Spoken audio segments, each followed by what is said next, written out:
tengan contacto con quienes se saben eso. Nada, fue mi más.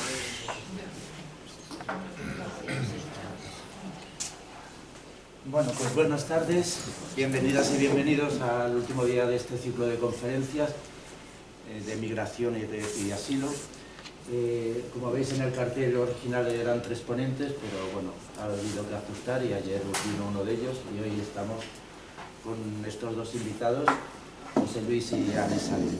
La estructura que vamos a hacer primero va a ser explicar un poco el pacto europeo. Después, la segunda parte, hablará José Luis sobre el trabajo actual que se está llevando desde organizaciones como CEPAIN y todo lo que puede significar. Y luego, la tercera parte, intervendrá otra vez Ana, que nos explicará qué podemos hacer desde los movimientos sociales para frenar este pacto tan desastroso que nos quieren meter. Entonces, voy a presentar a Ana, que es la que va a hablar primero. Y Ana Isabel Martínez es actualmente la presidenta de Valencia es Refugi. No sé si lo he dicho bien. Es valenciano, no pasa nada. Valencia es Refugi y portavoz estatal de la lucha contra el Pacto Europeo de Migración y Asilo. En este ámbito ha tenido reuniones en Europa presenciales dentro del Parlamento Europeo con diferentes grupos europarlamentarios y con jefas de las unidades de la Comisión Europea. Su trayectoria como activista parte desde 2016 con proyectos presenciales en campamentos en Grecia, zonas fronterizas de la ruta balcánica y durante el inicio del conflicto en Ucrania.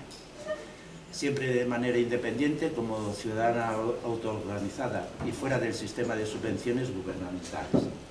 Por lo tanto, activismo y militancia que nos comparte con la intervención que va a hacer ahora. Pues nada, para ti todo. Bueno, muchas gracias por traerme. Lástima que ha llovido y no he podido ver las cosas más bonitas. Ah, cosas que ya que habéis venido y no tengo aquí yo familia ni nada. Muchas fotos y vídeos y luego la paso, ¿vale? Vale, ya está, la parte personal tuve. Perdón. Vale, como somos poquitos, para bien y para mal, pues todo siempre tiene una parte positiva y una parte negativa, pues vamos a hacerlo pues así. A mí también me gustaría saber pues si venís de algún colectivo, qué colectivo. A mis ojos brillan de alegría porque como siempre al fondo veo a gente joven, saber si también sois militantes de alguna asociación o simplemente estudiantes de Derecho y por focalizar un poquito más y pegar más el tostón jurídico o pasar esa parte como un poquito más rápida. Imagino que sois casi todos, pertenecéis a alguna asociación, ¿verdad? Sí. El perfil me lo dais. Sí. ¿Y el fondo? Somos vecinos de Valladolid y vimos que estaban estas puertas abiertas a este tipo de reuniones y nos interesamos por venir a conocer un poco. Muy bien, muy bien, muy bien. Y bueno, hemos emigrado a España, con lo cual... ¿De dónde? Desde Estados Unidos. Ah. Y yo soy originalmente de Cuba, pero me vine a España en el 2009, luego me fui a Estados Unidos y ahora he vuelto el año pasado. Pues bienvenido. ¿Y vosotras? Trabajamos con perfil refugiado. ¿Pero en alguna asociación, de manera profesional, Sí. médicos? ¿Sí? Pues guay, porque también es interesante que conozcáis esto. De hecho, el martes, por ejemplo, voy a hacer una charla como tipo formativa para para abogados y trabajadores sociales de CEPAIN Barcelona. Porque están intentando obtener información y la verdad que algo tan importante, tan histórico como lo que vamos a ver esta tarde, hay mucha opacidad y les estaba costando encontrar toda la información y contactaron conmigo. Se supone que esta es la última jornada de 4 y que ha venido gente que se supone que sabe mucho. ¿Habéis venido a todas las jornadas o alguna? Sí. Vale. Las que habéis venido a otras jornadas, en la última jornada, antes de que intervengamos el compañero y yo, ¿qué es lo que sabéis ahora del pacto? Pues lo difícil que es.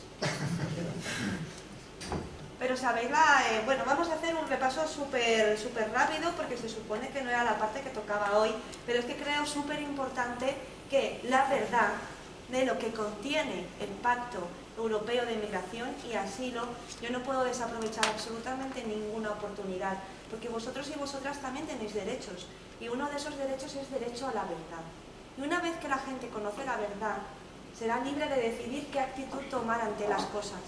Pero como sociedad llegará un momento que todo lo que estamos viviendo y lo que nos queda por vivir en la historia nos juzgarán como sociedad, igual que nosotros hemos hecho con otros capítulos. Y no es justo tampoco que nos juzguen por inacción cuando muchas cosas se nos están ocultando intencionadamente. Uy. Vale. El derecho a asilo. Vale, las expertas aquí no podéis participar, ¿vale? Que si no, es que las sabéis todas. Pero el derecho a asilo, ¿cuándo nace el derecho a asilo? ¿Es prácticamente un derecho que nace prácticamente con la humanidad o cuándo más o menos surgió el derecho a asilo? Ajá, después de la Segunda Guerra Mundial, correcto. La Segunda Guerra Mundial fue uno de los episodios más oscuros y las cifras en vidas pues fueron históricas. Fueron históricas, pero a día de hoy muchas las estamos superando, ¿no? Como es el número de desplazamiento de personas desplazadas forzosamente, no gustosamente, que no les queda más remedio que salir de su hogar para tener una oportunidad de vida. Después de la Segunda Guerra Mundial, para proteger a la sociedad civil, que somos nosotros, se hizo una reunión en Ginebra en 1951, donde casi todos los países que existían en ese momento firmaron de manera voluntaria una carta de derechos y en ese salió el derecho a asilo. Los derechos crean obligaciones. Si yo, porque mi vida corre peligro en mi lugar de origen, por cualquiera de los motivos que recoge el artículo de la Convención de Ginebra que habla del derecho a asilo, quiere decir que cuando yo llego a un país donde puedo estar segura, yo tengo derecho a pedir asilo, pero eso quiere decir que ese Estado tiene la obligación de ofrecerme esa protección internacional.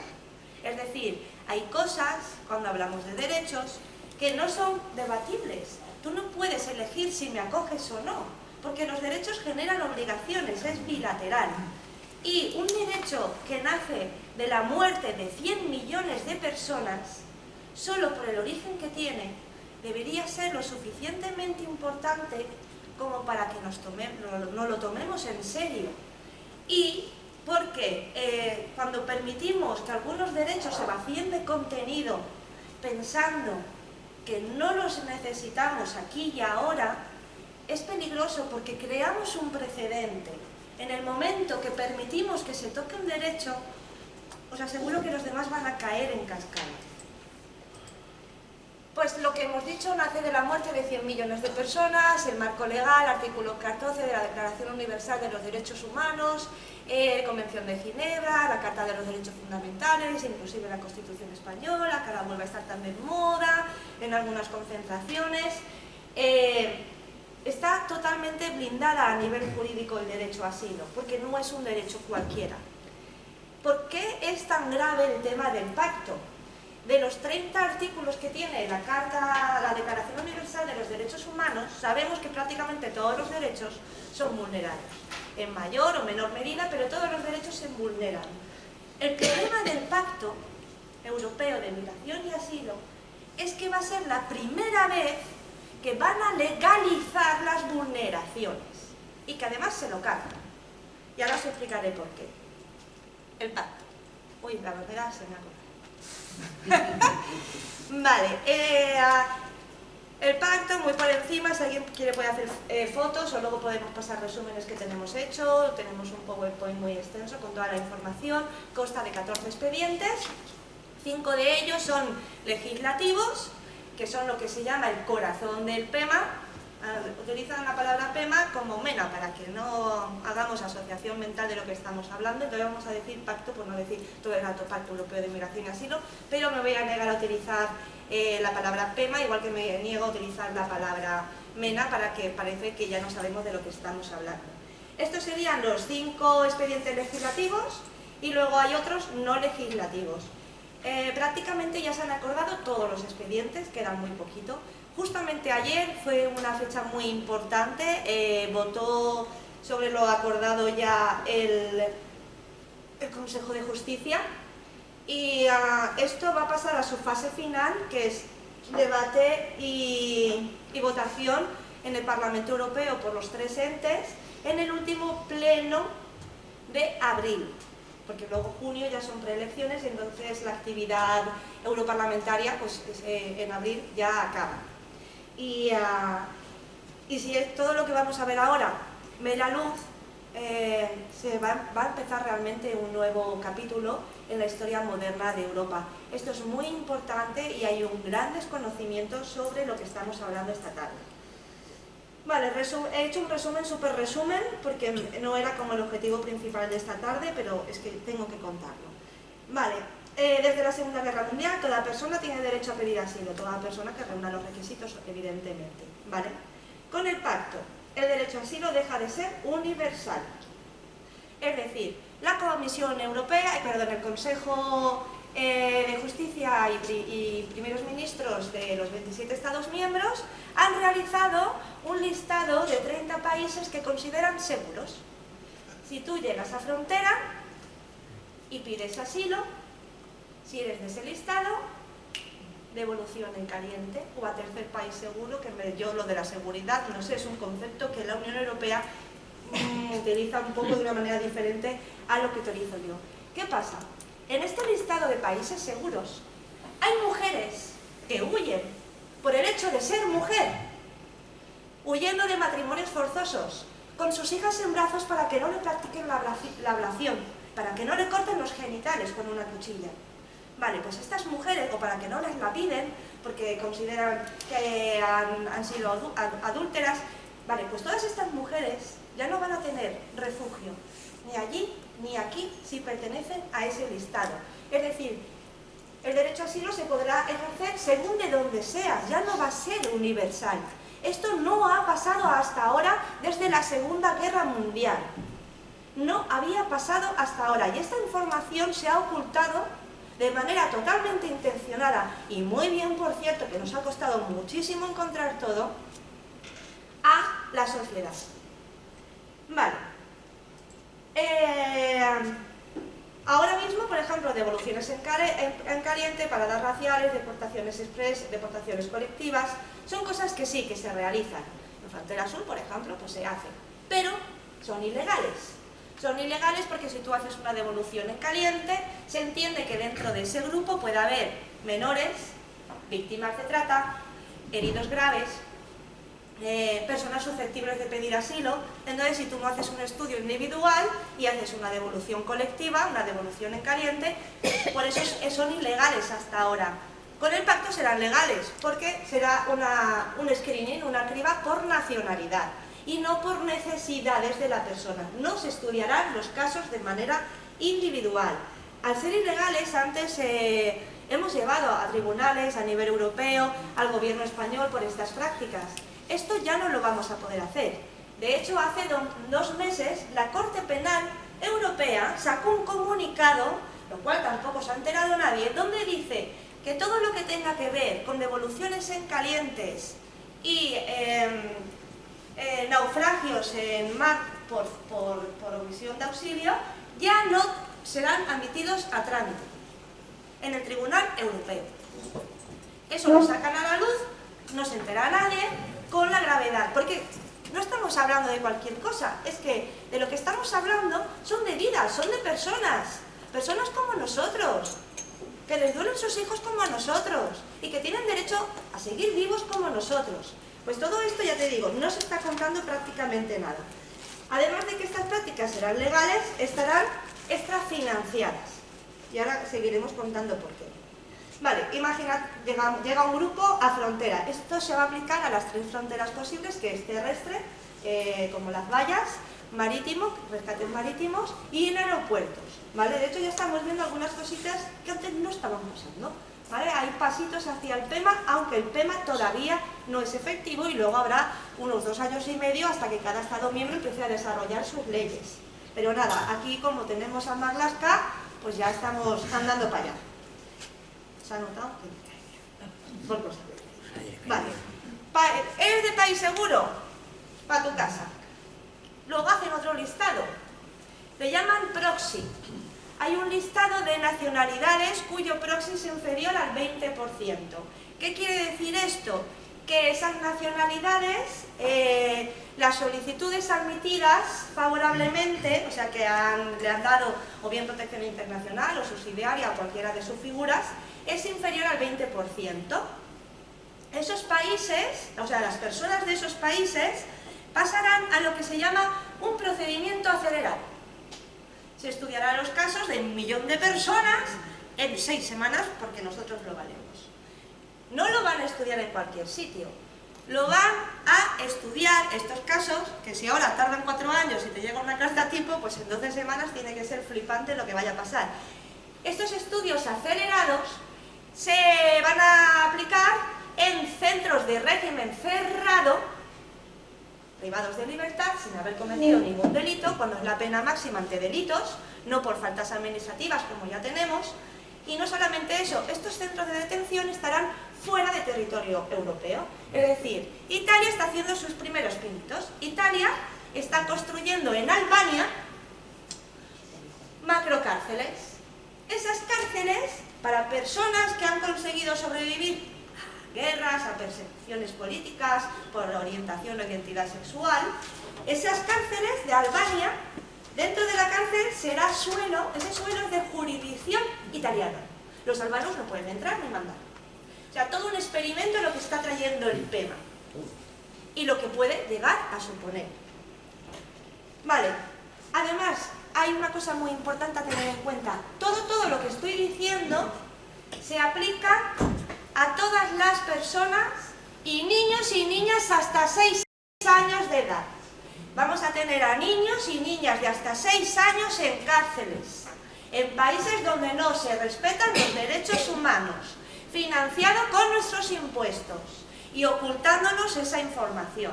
Porque como no es importante... Vale. Luego además, por si acaso se me cuela alguien que no me cuadra por color de piel, o porque igual es un poquito musulmán, pues me invento un criterio nuevo de inadmisibilidad, que es directamente, te mando donde me apetece, que es que tú puedes suponer, y aparte es que me estoy leyendo los reglamentos, es que encima no concreta el concepto, son conceptos que como no están especificados lo puedo aplicar con total arbitrariamente. Que tú puedas suponer peligro nacional o para el orden público. No sé, podría también ser considerada. ¿Por qué hago estas charlas? O sea, es que es tan ambiguo y todos intuimos un poquito para dónde está enfocado, porque estamos en una época de islamofobia donde se considera que Islam es terrorismo y cosas de ese estilo. Como llevan pañuelos ya no se parecen a nosotros. Vale. Bueno, tienes suerte, no eres del listado de países seguros. El proxy de 20% es una mentira, porque tú dices, bueno, si casi todas las solicitudes da igual, porque una solicitud tenga motivos, no tienes por qué castigar a un país entero, que se dice pronto. Vale, bueno, tú el proxy del 20%, tú dices, vale, las solicitudes que tengan menos del 20% de aprobación, procedimiento acelerado en cárceles, en países para que no pisen Europa. Ya, la media europea de aprobación de asilo es del 38%, con lo cual dices, bueno, ya, pero ¿sabes qué pasa? Que en España se concede solo entre el 10 y el 16%. ¿Quiere decir que estamos castigando a una rata? Los que llegan aquí y piden asilo aquí, la mayoría son denegados, van a estar todas esas nacionalidades que sueles, a no ser que tengas arraigo con un país porque hablas su idioma, o porque ya tienes amigos, o porque ya tienes familia, la tendencia natural es pedir asilo al primer país seguro que llegas. Entonces los que llegan aquí por ruta geográfica, que la mayoría son denegaciones, pues estarán directamente en ese proxy, porque España está por debajo del 38 con diferencia. Bueno, tú llegas al país y No eres de país seguro, no eres de un proxy, no eres un peligro nacional ni para nadie, le caes bien, color de piel intuyo, cositas así muy objetivas. Bueno, pero el país te mira la cara y te dice, pues no quiero estudiar tu solicitud. Hemos dicho que los derechos generan obligaciones. Con el pacto no pasa nada, pagas 20.000 euros por persona y te libras de la obligación de estudiar la solicitud. ¿Esta pobre persona dónde va? Bueno, no, le dejamos elegir. Entre los 4 países de Estados miembros que menos cupo tengan acogida, puedes elegir uno de esos 4. ¿Hungría? O sea, ¿habéis estado? Yo he estado en Hungría. Claro, van a estar en los países que menos porque no acogen. No puedes mandar a ciertas personas a ciertos países cuyas políticas ya directamente agreden a tu vida, a tu persona, a tu credo, a tu color de piel. Y esos 20.000 euros, pues bueno, evidentemente en la línea del PEMA no se van a destinar para dar de comer al que no tiene, se va a destinar para fortalecer fronteras, para el screening, para estos centros de detención, etcétera, etcétera, etcétera. Así que nada, la Unión Europea ha puesto precio a la vida humana, valemos 20.000 euros. ¿Ves? Y que todo esto no se esté hablando a bombo y platillo desde los medios de comunicación y desde los políticos que se supone que nos representan, pues ¿qué nos queda ya? Pues mira, que tengamos que ir nosotros mismos de pueblo en pueblo contándolo. Por cierto, había una figura antes que es el arraigo familiar. Es decir, pues si un papá llegaba primero y estaba en Alemania y luego llega la mamá con el niño que llega por Grecia, por ejemplo, ¿vale? Porque vienen de Afganistán y ahora otra vez no se puede vivir allí porque ahora el régimen es talibán. Vienen, antes primaba el arraigo familiar. El arraigo familiar viene por la Carta del Menor. Todo niño y niña tiene derecho a estar con sus padres. Entonces, aunque tú fueras solicitante de asilo, si tú eras un niño o niña y tenías a tu papá o tu mamá en otro país, podías ir. Ahora no. La Carta del Menor por el aire. Vamos a pasar ya al compañero. Hay más cosas que no he puesto. Aparte de meter presos a niños y niñas de 6 años que escapan de conflictos, de expolio y de cosas que hace muchos años que aquí ya no vivimos, pero que no debemos olvidar. También, por ejemplo, el tema de reconocimientos faciales, tomas de huellas, todo esto se va a aplicar a niños de 6 años. Vamos a tomarle las huellas como delincuentes a niños y niñas de hasta 6 años de edad. Los defensores del menor, ¿por qué no están hablando del pacto? ¿Por qué nadie está hablando del pacto? ¿Por qué los eurodiputados nos están rasgando las vestiduras día sí día también en el Parlamento hablando del pacto? Nosotros votamos a los que se supone que representan nuestra manera de ver la vida, que es el respeto por todas las vidas. ¿Por qué nadie está hablando de esto? Ni siquiera, el 26 de noviembre conseguimos hacer concentraciones unitarias europeas, 5 países de la Unión Europea salimos a la vez. Creo que fueron casi 12 ciudades de España. País Vasco, salió Bilbao, salió Barcelona, salió Madrid, salió Menorca, Huelva, Valencia, salimos muchas. A partir de ahora también vas a salir vosotros. Ni una sola cámara, ni un solo periódico de tirada nacional de estos de desinformación. No quieren hablar del tema. La liamos en la calle que flipas y la policía no se me acerca. Porque tienen órdenes de no provocar imágenes para que no se hable del tema. La hemos liado. Estamos tirando de la cuerda a ver hasta dónde nos dejan llegar. No.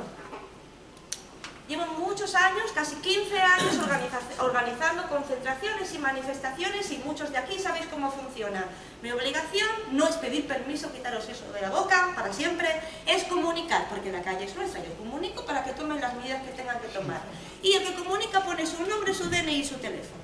Y tú cuando empieza la acción, la policía viene antes, ¿dónde está la persona tal? Vale, perfecto, a ver el DNI, vale, eres tú. Y tienen una persona de referencia. Llevo 15 años haciéndolas. Con el pacto ni vienen para eso. Ni vienen para eso, no se me acercan. No sé si ponen para robar bancos aprovechando el momento. Así que intento ponerle un poco de hierro, pero de lo que hablamos es muy grave. Y que se nos esté ocultando es muy grave. Ahora él realmente sí es experto, él trabajas de esto. Yo no trabajo de esto, yo no cobro por esto. Yo soy simplemente parte de una sociedad civil que no quiere que se repita la historia. No quiero campos de concentración donde metan a niños y niñas. Y si tengo que dejar al niño de 3 años llorando en casa para venirme aquí y que Valladolid sepa la verdad, pues me vengo. Y ni un duro. Y ni un duro. Porque creo que esos niños y niñas a los que van a encerrar en cárceles en Mauritania, en Marruecos, en Albania, son iguales que son iguales que yo. Y no hay derecho que los tratemos así. Sobre todo a nadie, ¿no? Pero sobre todo a los nenes y a las niñas. No, esto no puede ser que la gente no lo esté sabiendo. Y sin más, pues te cedo la palabra. Bueno, pues Muchas antes de... gracias.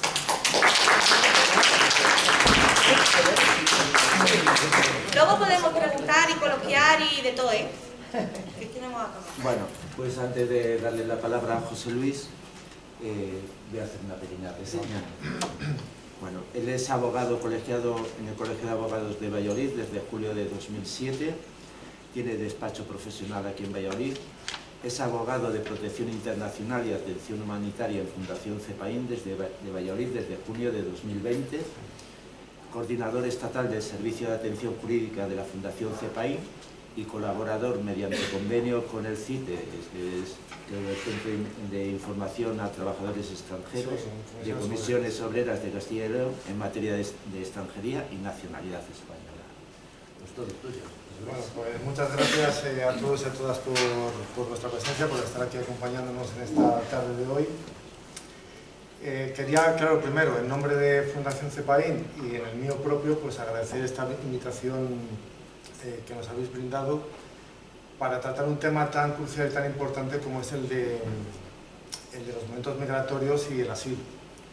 Realmente, claro, después de la exposición de mi compañera, pues ella sí que es una experta, por lo que veo en el pasto, porque yo personalmente sí que soy conocedor de la normativa de asilo, la normativa española de protección internacional, por el trabajo que realizamos en CEPAIN, pero bueno, este pacto relativamente es un pacto novedoso, es un pacto que, si no recuerdo mal, se aprobó el 20 de diciembre del año pasado, quiero recordar, ¿no? No, esa es otra de las mentiras que nos han dicho para que no hagamos ruido. Yo me puse a llorar ese día porque también me la comí con patatas. Y luego cuando a las 4 semanas digo, ¡ay, que no está el pacto!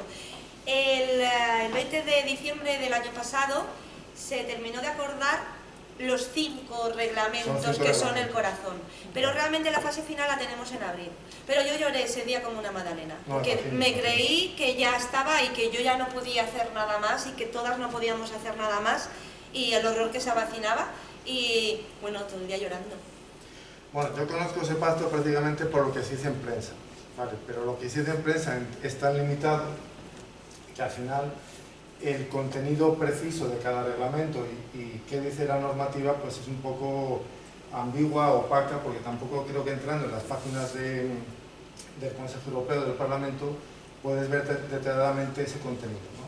Pero bueno, yo quiero ser más optimista que lo que ha sido la compañera, sin perjuicio de que tenga razón con la exposición que ha hecho, porque lo que yo he podido leer e informarme, efectivamente, da la sensación de que el destino de esos reglamentos o el enfoque de ese reglamento están más en el control fronterizo, es decir, en una cuestión de seguridad de fronteras de la Unión Europea, que no en garantizar y afianzar el derecho al asilo y proteger ese derecho humano, ese derecho fundamental, que es el que tenemos todas las personas de solicitar asilo o protección internacional en cualquier país que nos pueda acoger. Esa es la sensación personal. O sea que hay un enfoque mayor en una cuestión de seguridad de las fronteras, de evitar la afluencia masiva de personas hacia la Unión Europea, que de garantizar el derecho al asilo, ¿no? Esa es mi opinión personal, que posiblemente sea compartida con todos y todas. Claro, yo quiero primero, si me lo permitís, hablar un poco de Fundación CEPAIN de una forma muy breve, porque el trabajo que hacemos en CEPAIN, posiblemente las compañeras, no sé de qué organización sois, perdonad. Ah, de ACCEN, vale. Entonces, pues prácticamente hacemos el mismo trabajo. Lo único que ellas tienen, Accent tiene la primera acogida en Valladolid, ¿vale? Nosotros no tenemos la primera acogida, luego si queréis os explico en qué consiste. Fundación CEPAIN nace en el año 94 y tiene una finalidad de atender de una forma integral a las personas migrantes. Nosotros tenemos ahora mismo 39 centros extendidos por la península. Aquí en Castilla y León tenemos un centro en Valladolid, está en la calle Miguel Iscar 16, donde estáis todos invitados a visitarlo para ver cómo trabajamos con personas migrantes y solicitantes de asilo. Tenemos centro en Soria y en Salamanca, ¿vale? Aquí en Castilla y León. Tenemos, he dicho, 39 centros, tenemos un centro de emergencia en Fuerteventura, ahora si queréis os puedo contar también lo que hacemos allí. Tenemos un centro de emergencia en Murcia, en Alicante y recientemente uno en Zaragoza. ¿Por qué en Zaragoza? Porque, no sé si acordáis, había un conjunto de personas hace poco retenidas en Barajas, pues bueno, Las 300. efectivamente. Entonces nos pidieron que 150 fueran al centro de emergencia de... Salió en prensa y salieron en prensa y lo llamó el ministerio, oye, que metemos 150 plazas en Zaragoza. Bueno, tenemos esos centros de emergencia. Nuestros proyectos fundamentales, que también creo que son los de Accent, son, por un lado, protección internacional, donde damos una asistencia una asistencia integral a las personas que piden asilo en España.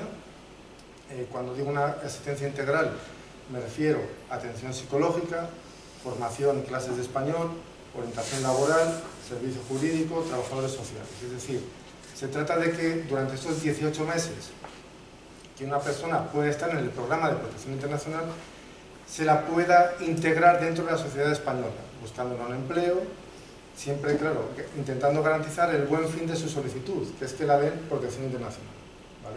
Y si no se lo dan, pues intentar regularizarla como sea, con los arraigos, por ejemplo.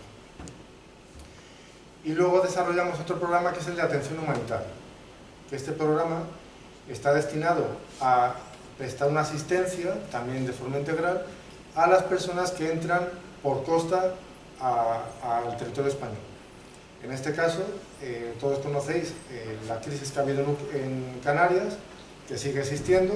Nosotros tenemos un centro de emergencia allí y prácticamente cada semana, cada 2 semanas nos mandan a Península un número determinado de personas solicitantes de asilo que, claro, hay que derivarlas a la Península para dejar plazas libres en Canarias, porque siguen llegando personas, ¿vale?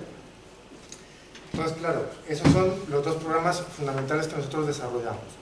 Yo insisto, podéis pasar cuando queráis a Miguel Iscar 16, en la 3ª planta, allí os podemos recibir para que veáis el día a día de nuestro trabajo, porque claro, yo me acuerdo cuando aquí en Madrid se manifestaban en contra del centro de refugiados que se iba a construir Yo pregunto, esa gente, los que se manifestaban, que bueno, pueden tener sus razones, yo no las comparto, o los políticos que sobre todo gente del Partido Popular o de Vox, ¿saben realmente cómo trabajamos en estos centros para expresar una manifestación tan negativa hacia los mismos?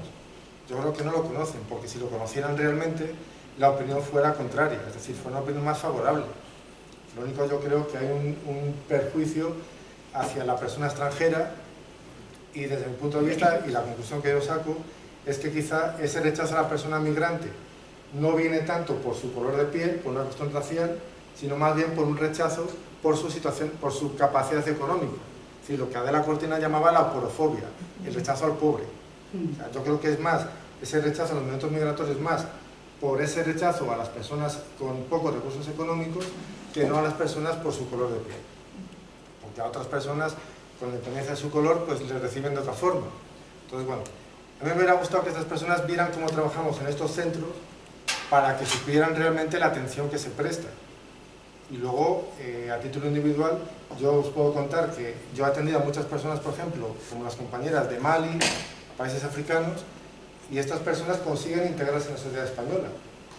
Aprenden español, se forman para buscar trabajo, es decir, hay un esfuerzo de integración por estas personas que es de valorar. Por eso cuando escuchamos ese discurso tendente a, ¿cómo diría?, a atribuir una capacidad delictiva a determinadas personas por su origen, pues claro, yo creo que eso forma parte de una estrategia de la extrema derecha que no se corresponde con la realidad, ¿vale? Bueno, no sé si me estoy desviando del tema, pero bueno. Pero hablas muy bien, no pasa nada. No paro. Entonces, dos proyectos, protección internacional y atención humanitaria, ¿vale? Lo que decía la compañera es cierto, lo único, lo que yo quiero ver es luego cómo se traduce todos esos reglamentos, cómo se traducen en la ley de asilo española y en su reglamento, ¿vale? Porque luego hay que ver cómo se transpone todo eso a la normativa española. Es objeto de preocupación, desde luego. Entonces, yo, a ver, quiero ser un poco más, entre comillas, prudente, hasta ver cómo luego la aplicación práctica de todo eso, ¿vale? Lo que sí que es cierto es que hay cuestiones preocupantes de esos padres, y los ha expresado muy bien, los ha explicado muy bien la compañera. El procedimiento acelerado de solicitudes de asilo en frontera, y ese procedimiento acelerado conlleva, como decía la compañera, centros de internamiento, de detención de personas migrantes fuera del territorio europeo, lo que decía de Albania, quiero recordar. Claro, eso es un problema, porque como ahora tengamos procedimientos de asilo en un centro fronterizo, es decir, a mí me generan dudas procesales, por ejemplo. ¿Qué garantía puede tener una persona que en frontera va a solicitar protección internacional? ¿Qué asistencia letrada puede tener esa persona? ¿Quién la va a atender? Y claro, no van a entrar en territorio europeo hasta que no se resuelva su solicitud. Mientras tanto estarán ahí internados. Claro, si a esta persona se le deniega, ¿qué garantías va a tener esta persona de poder plantear un recurso? ¿A qué tribunal va a acudir? O sea, son cuestiones procesales, como abogado que soy, que a mí me preocupan, porque claro, no habrá una garantía específica procesal para esa persona, por el lugar donde pide la protección internacional. No os digo ya con los problemas de traducciones o, bueno, en fin. Hay muchas dudas procesales, sobre todo dudas procesales de carácter garantista hacia esas personas. Otro problema que a mí me preocupa, y lo vemos también en CEPAIN, seguro las compañeras de Accent también, hay muchas personas que llegan a Canarias, de Mali, Senegal, Mauritania, Burkina Faso, Guinea-Conakry y de muchos países africanos. Hemos tenido últimamente etíopes, también, bueno, de muchas nacionalidades. Generalmente son hombres solos, jóvenes, son chicos jóvenes, generalmente, los que vienen por África, a Canarias. Estas personas, por ejemplo, allí en Canarias, a lo mejor manifiestan a la policía que quieren pedir asilo. Les llevan a la península, cuando llevan a la península resulta que les han puesto mal el nombre, les han reseñado mal, está mal puesta la fecha de nacimiento. Y expresamente nos dicen que es que son menores de edad, que no tienen 19 años como pone la documentación que le ha reseñado la policía, sino que tienen 16. Pues ya nosotros como abogados iniciamos el proceso ante la Fiscalía para la determinación de la edad. Claro, tú imagínate un hombre solo en estas circunstancias, en un puesto fronterizo, ¿qué garantías va a tener en principio, esa persona que dice que es menor para que le consideren un menor? O sea, es otra de las dudas procesales que a mí me trae. Y yo imagino que compartiréis la misma inquietud, en el sentido ese. Aquí, vale, tenemos una fiscalía, presentamos documentación, que aunque presentamos documentación que dice que son menores, no nos hacen ni caso, porque dicen, no, hay que hacer la prueba osométrica, le hacen la prueba de los huesos y resulta que, claro, a lo mejor como está muy próximo a los 18, ya te dicen que no, que es mayor. Y luego esas pruebas, al igual que otras, están hechas con baremos blancos. Es decir, aquí un chaval de 12 años y un chaval africano que se ha criado cogiendo peso en una mina de coltán, ahí bien fortotes, los huesos, simplemente, exacto, es que físicamente no somos iguales. O sea, os lo digo porque yo estaba embarazada de un mestizo y le tenía que decir que ni es grande ni es pequeño, que me lo estás midiendo como un blanco. Claro, o sea, no, es todo como desde ese etnocentrismo también se aplica a las pruebas para la edad y por eso a veces hay unos años de diferencia que no. Claro, pues imaginaros eso en frontera, es decir, si aquí ya en Valladolid, la Fiscalía, tú presentas un pasaporte que dice que ese chico es menor de edad, presentas además una foto o un certificado de nacimiento que certifica que es menor de edad. El fiscal te dice que eso no le vale, que tiene que hacer la prueba osiométrica. Y esa prueba osiométrica te dice que es mayor de edad. Claro, ¿qué garantías va a tener esa persona, presumiblemente menor de edad, en frontera? Pues es otra de las cuestiones que a mí me genera ciertas dudas. Luego lo explica muy bien también la compañera, el criterio de solidaridad, lo de los 20.000 euros. O sea, el criterio de solidaridad pretende, vale, hacer una reubicación de solicitantes de asilo en diferentes países europeos. Pero ¿qué ocurre? Si ese país europeo quiere rechazar esas solicitudes, lo que hace es pagar 20.000 euros por persona solicitante. Con lo cual, los estados con mayor presupuesto pues podrán emplear este criterio de solidaridad para evitar que en su territorio haya personas solicitantes de asilo. Entonces el criterio de solidaridad pues queda, pues ya te digo yo dónde queda, no lo voy a decir. Sí, es que encima lo han llamado así, Sí. criterio de Más solidaridad. o menos Es criterio como, de solidaridad. sí, es que encima los nombres que le han puesto, al principio cuando dices impacto, criterio de solidaridad, digo, uy, Claro. digo, igual la Unión Europea se ha equivocado y vamos a empezar a hacer las cosas bien. Empiezas a Claro. leer, digo, no se han equivocado. Claro, no se han equivocado. Se han superado. Así es. Entonces, esa es otra de las preocupaciones que, bueno, que me surgen de la posible aplicación de este pacto. También los reglamentos regulan, si no recuerdo mal, si no me corriges, porque ya te digo que no, el tema de situaciones de crisis. Sí, ese es otro, claro, es que he hecho un súper resumen porque se supone Claro. que esto ya lo habían visto todo, pero yo no tenía confianza. Entonces, Llámame loca. claro, no se define estrictamente, y Exacto. me corriges si me equivoco, qué se entiende por una crisis migratoria dentro del territorio de la Unión Europea. Pero desde mi punto de vista yo creo que esa regulación es innecesaria. ¿Por qué? Porque recientemente hemos tenido una crisis con Ucrania. Y la Unión Europea tiene una directiva de protección temporal que se ha aplicado para la protección temporal de ucranianos. Y la respuesta ha sido, yo diría que eficaz. Ahí están mis compañeras que también han trabajado con ucranianos, nosotros también. Ha sido una respuesta rápida, se les ha documentado muy rápido, se les ha acogido muy rápido. Es decir, la maquinaria estatal se ha puesto en marcha para acoger, y yo creo que de forma merecida, a estas personas que huyen de una guerra.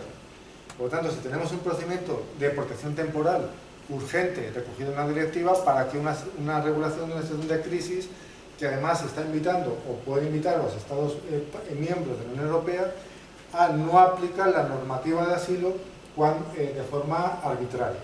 O sea, esos reglamentos dicen que de forma arbitraria un país europeo puede dejar de aplicar en situación de crisis las normas de asilo. Todas. Todas. Todas las leyes existentes. Exactamente dice, cualquier Estado miembro puede solicitar a la Comisión, y encima lo que él dice, en casos de crisis.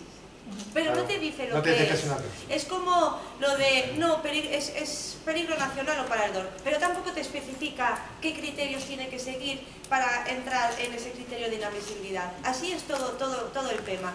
No especifica, entonces no es objetivo. Cuando tú no desarrollas algo y lo dejas al libre albedrío, sí que dice que los flujos masivos, aquí no hablamos de personas, hablamos de fenómenos, de flujos, de proxies, lo de las personas ya para otra era. Una crisis migratoria masiva normalmente, ¿cuándo la hemos vivido? Ucrania, una guerra. 2015, Siria, una guerra. Senegal, ahora mismo es que están en elecciones y han metido al candidato que quería el pueblo en la cárcel. Y en las manifestaciones la policía está cogiendo a los niños de 8 años como escudos humanos. Pues igual es un poquito normal que se piren. Entonces, claro, se puede aplicar el pedir, el saltarse como todas las leyes existentes. Tengo el artículo por ahí señalado, si quieres te paso luego Vale, los genial. resúmenes. Bueno, pues los senegaleses son una de las nacionalidades que están llegando a Canarias. Generalmente son Senegal, Mali, creo recordar Mauritania, Burkina Faso y algún país más africano, ¿vale? Pero son las nacionalidades mayoritarias. Casualmente, generalmente, por ejemplo, a todos los de Mali les dan protección subsidiaria.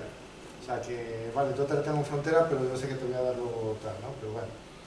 Entonces, a ver, estoy perdiendo ya el hilo de la charla. Lo que decía, las preocupaciones que tenía de los criterios de solidaridad y el criterio de situación de crisis. Ya hay una normativa europea que lo regula. Yo creo que si ha respondido bien esa normativa con los ucranianos, no hay motivo por el cual crear una nueva que además es menos garantista y que, como digo, yo creo que pretende más controlar los flujos migratorios hacia Europa que hacer una garantía específica del derecho de asilo. Claro, yo no quiero ser tan pesimista porque al final, como decía en el inicio de mi intervención, quiero ver luego cómo se traduce en la normativa española, tanto en la ley de asilo como en el reglamento. Entonces, en todo caso, nosotros todavía disponemos de herramientas, no sé si me estoy pasando a otro apartado. No te preocupes. Disponemos de herramientas siempre yo hablo desde el punto de vista del derecho, porque un abogado siempre tiene que hablar de instrumentos jurídicos, de normas. Disponemos de normas y de instituciones jurídicas para poder contrarrestar todos los efectos adversos de la aplicación de las normas de asilo. Y de hecho, durante todos estos últimos años se ha hecho. Las compañeras saben que las quejas que hacemos al defensor del pueblo, yo no sé si las recomendaciones que hace el defensor del pueblo, yo creo que a lo mejor es porque es Ángel Gabilondo y no es de otro partido, pero bueno, es una opinión personal, han contribuido a mejorar la legislación de extranjería en España. Os voy a poner algún ejemplo. Cuando una persona solicitante de asilo presenta un recurso, es decir, se le deniega la solicitud, tiene derecho a presentar un recurso en 30 días. Existía la duda, claro, esos solicitantes, muchos de ellos estaban trabajando. Entonces existía la duda, si a mí me deniegan, yo presento un recurso, si puedo recurrir, si puedo seguir trabajando hasta que me resuelvan mi recurso. Claro, la Seguridad Social pues no sabía cómo responder, había requerimientos de inspecciones de trabajo, etc. Gracias a una queja que se puso al defensor del pueblo, hoy esas personas, a través de una recomendación, pueden seguir trabajando y cotizando hasta que se resuelve su solicitud de asilo.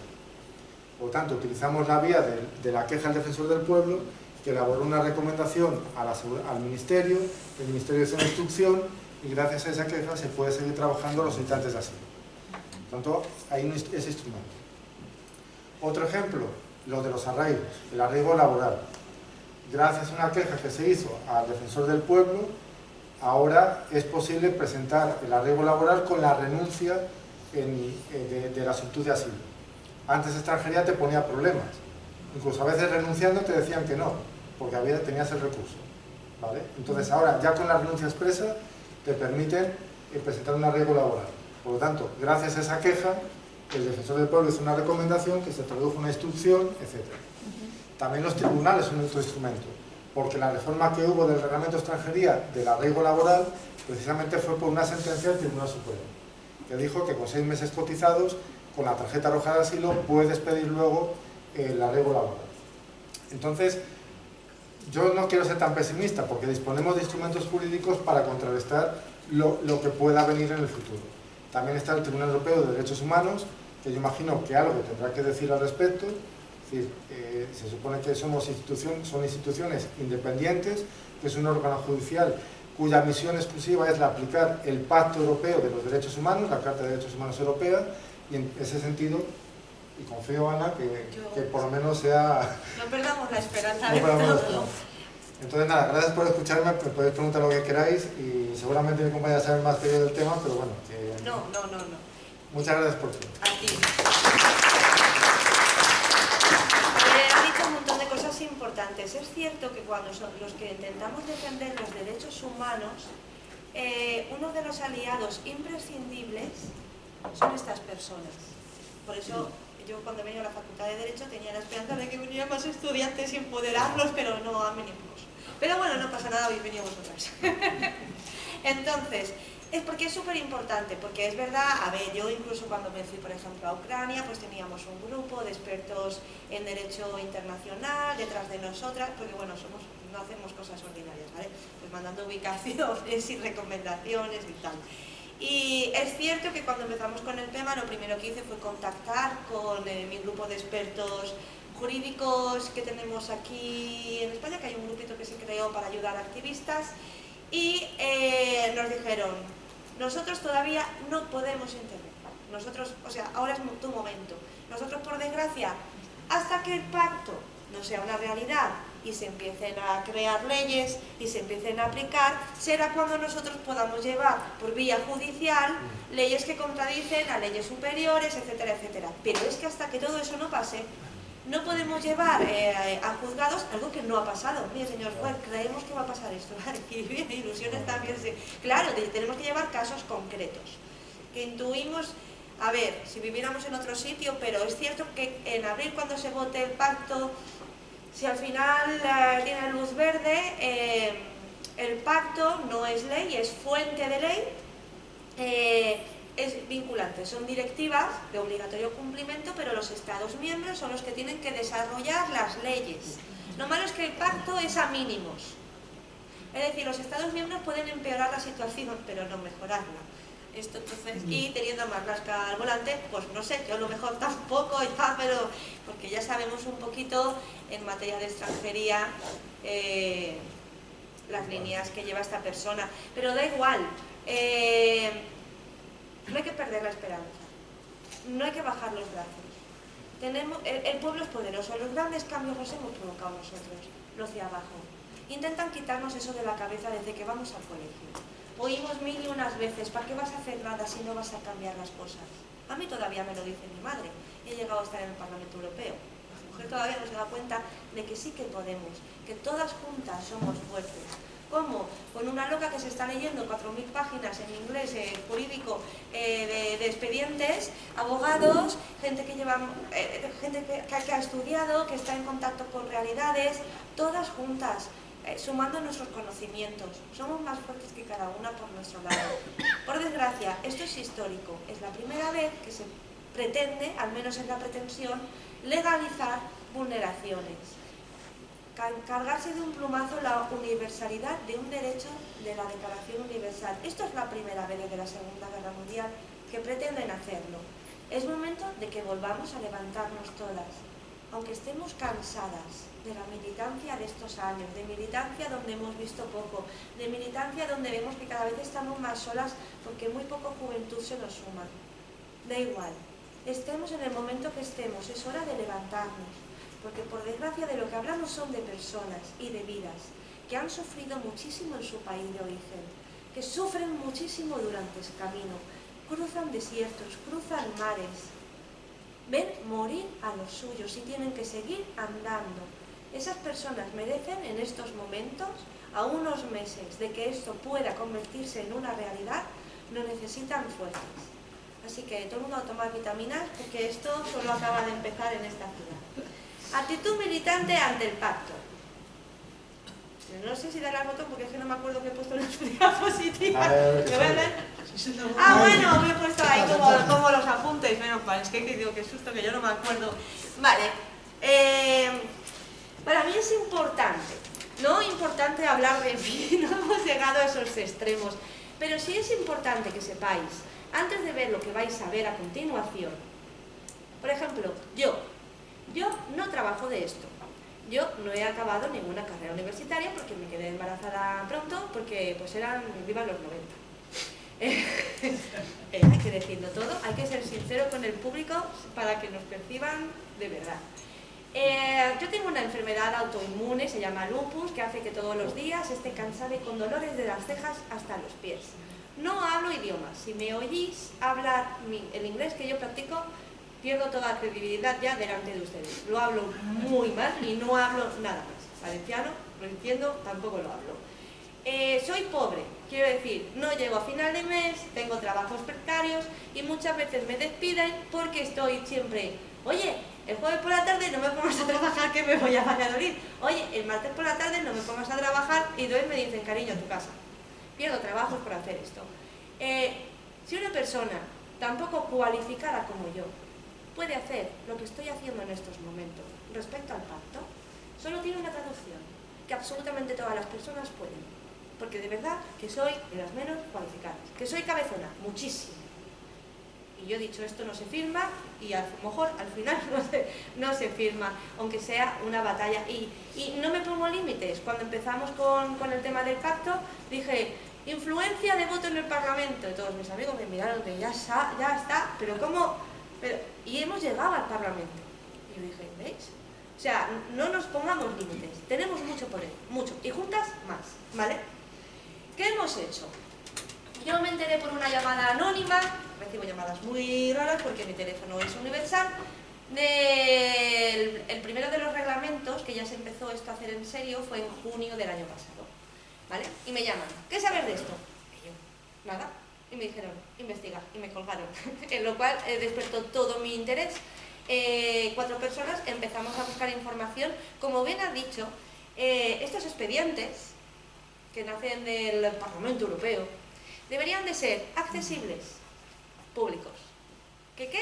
No me he visto en otra igual. Ha sido, o sea, en lo que ha sido el trabajo de investigación increíble, sin precedentes, no había manera de conseguir la información, para conseguir los expedientes, o sea, nos ha costado muchísimo, muchísimo, muchísimo. Luego, además, en un inglés jurídico, con conceptos nuevos, yo creo que estaba como, no sé, muy mal escrito para ver si no lo entendíamos, porque eso no era normal. Tengo abogados, porque hemos creado un grupo de trabajo, hay personas de toda España, nos hemos repartido los expedientes. Pues tú, de 148 páginas, suerte. Tú de 56, y nos hemos repartido entre muchas personas los expedientes.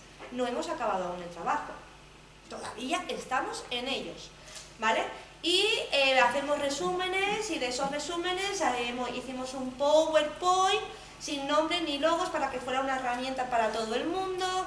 Se hizo con voz en off explicando las diapositivas, se ha traducido a idiomas, se está rolando por Europa. ¿Y quiénes somos? Pues 4 personas normales. Personas normales que han entendido la gravedad del asunto y que nos hemos implicado, porque creemos que es lo que hay que hacer. Luego, intentamos trabajar con estrategia y objetivo. Llevo mucho tiempo siendo militante. Bueno, al principio era más activista, no trabajaba tanto aquí en incidencia política y estuve, como ha dicho el compañero en la presentación, estuve primero, pues, la adrenalina, ¿no? Pues correteando por las fronteras, delante de Frontex, detrás de ellos, que a ver si me pillan, no me pillan, y en el puro infierno, he estado en el puro infierno. Y entonces se aprende mucho cuando uno lleva cierto bagaje. Hay gente que lleva 25 años y sigue en el mismo punto, pero hay otros que intentamos aprender y evolucionar. Entonces hacemos las cosas con ciertas estrategias y objetivos. Yo esto que se hace una concentración porque lo dice el calendario, hasta el año que viene no se vuelve a hablar, y dices, ¿cómo ha ido? Y te dice, ha ido súper bien. Y yo, ¿por qué? Digo, porque ha ido mucha gente. Y yo, ¿pero habéis conseguido algo? ¿Teníais algunos objetivos puestos? Y me miran, no. Y yo, válgame, no avanzamos, no avanzamos. ¿Por qué estoy hoy aquí? Vale, aparte de porque los compañeros son un amor y conocieron este trabajo porque compartimos grupos y entendieron la importancia, porque tenemos una estrategia. Vale, en abril, en el último pleno, como os he contado al principio, se va a debatir y votar esto, como en el Congreso de Diputados, que se ven las luces verdes y rojas. Puede ser un momento histórico, si esto sale más en verde. ¿Qué pasa? La única torpeza que en todo esto ha hecho el Parlamento Europeo. Va a coincidir el debate y voto con elecciones. Que es, aunque torpeza, porque es el único momento en el que nos temen. Porque para los de arriba, pues para todos nosotros, aquí que no pensemos que importamos más que los migrantes ni menos, somos votos. Y hay personas que nos tienen un poquito más en cuenta porque piensan que somos influencia de voto. ¿Vale? Ya está, no somos más. Pero se junta en espacio-tiempo, elecciones, que es cuando tenemos poder, con el debate. Hay un gran desconocimiento del contenido del tema. Entonces, estamos haciendo charlas, por Tortarreo, por toda Europa. Hoy estoy en Valladolid, me voy a ir a Madrid, me voy a ir a Cáceres, a Badajoz, a Mérida. Voy a viajar por toda España, territorio español, para contar esto. ¿Con qué objetivo? ¿Hacerme famosa? Pues no. Para que justo, y esto ya es un aviso para que nos pongamos a trabajar todos, justo durante el debate vamos a hacer concentraciones unitarias a nivel europeo. Vamos a salir, en noviembre ya conseguimos salir 5 países, estamos trabajando para ver si conseguimos salir todos los países de prácticamente todas las ciudades. Eso en elecciones. Más de uno que le vaya a dar al botón verde dice, espérate, me abstengo, que pierdo el sillón, que es lo único que me importa en la vida, mantener el sillón. Ahí tenemos poder, jugando bien las cartas. Entonces, todas a contar la verdad del pacto. Tenemos los expedientes, son horribles, si queréis os lo pasamos. Tenemos el resumen entero en PowerPoint. Todo lo ponemos a entera disposición. Es muy importante que hasta la última persona conozca las pretensiones de las barbaridades que he contado por encima, para que cuando convoquemos a las calles seamos muchísimas. Porque solo siendo muchas conseguiremos lo que yo dije en su día, influencia de voto. ¿Qué más estamos haciendo? Es muy importante conocer los recursos cuando eres activista y defensora de los derechos, independientemente de qué ámbito trabajes. Hemos emprendido también peticiones al Parlamento Europeo. Era muy difícil pasar la criba, que te la registraran, porque si pasan todas las fases puede abrir debate en el Parlamento, ¿vale? La petición que ha pasado los filtros ha sido la mía. Yo he pedido un aumento de la edad de aplicación del pacto, que no creo que lo vaya a conseguir, y si lo consigo me dolerá no haber podido salvar a todos, porque eso siempre nos queda. Parece que nunca hace suficiente, pero bueno, lo llevaré como buenamente pueda. Pero, ¿qué pretendíamos con estas peticiones? Si se abre un debate, se va a hablar en los medios de comunicación. Y los medios de comunicación son una plataforma para llegar a la gente que jamás viene a estas charlas. Y necesitamos que se hable de esto, sí o sí. Porque no se está conociendo. Que van a meter a niños y niñas de 6 años en la cárcel no se está conociendo. Para nada. Y el tema de las mujeres, del colectivo LGTBI y todo así. ¿Qué estamos haciendo y qué vamos a seguir haciendo? Como he dicho, es súper importante trabajar la parte denunciar. Denunciar y denunciar. Aquí en el Estado español, como conduce quien conduce, se están haciendo ya sus pinitos hacia el PEMA. Ya hemos interpuesto denuncias en varios centros de acogida.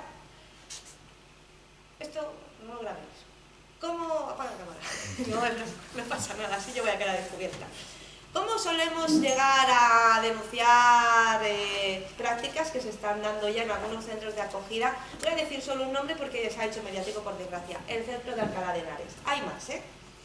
En estos centros de acogida, que solo he nombrado uno, pero hay más, había menores con adultos, se les cambiaba intencionalmente la nacionalidad para luego aplicar deportaciones.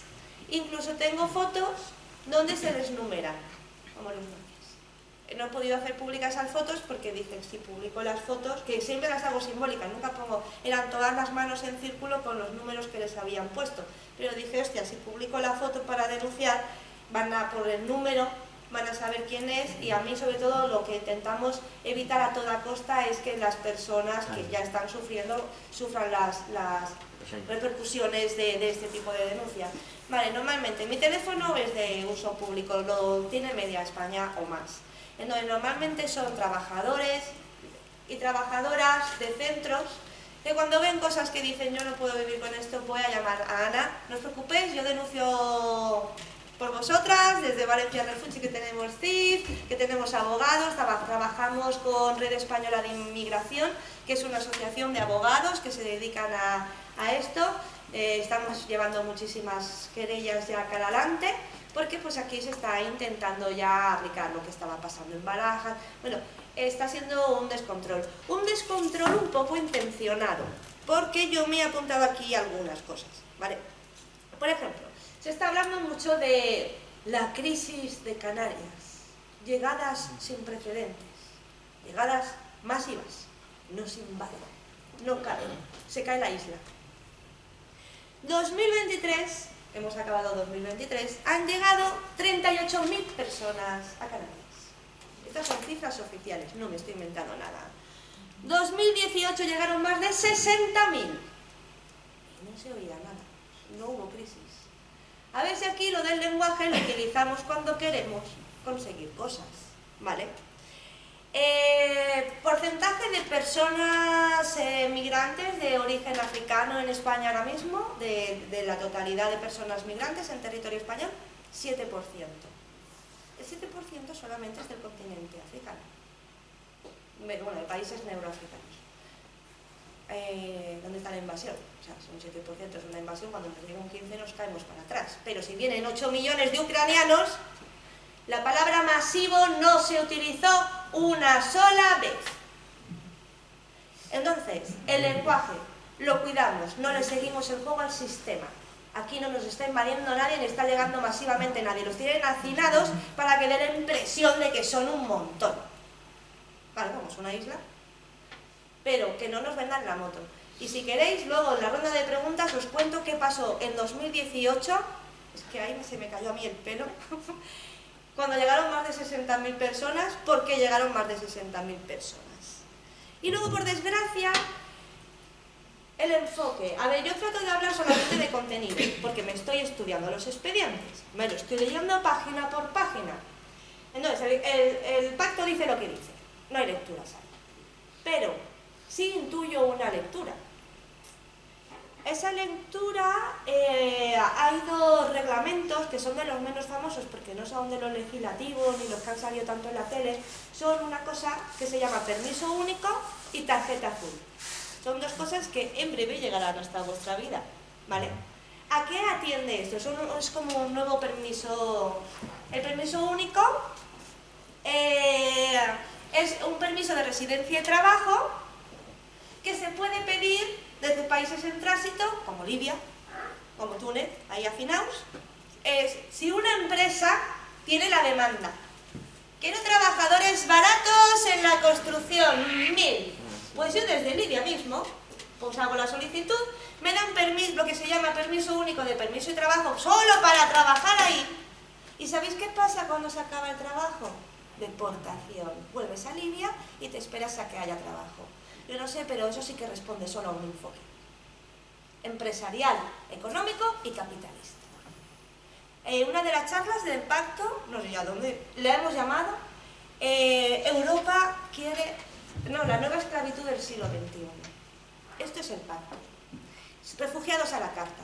Cuando yo, sin ningún criterio, puedo decir esta solicitud la estudio y esta no, refugiados a la carta, por color de piel, por credo.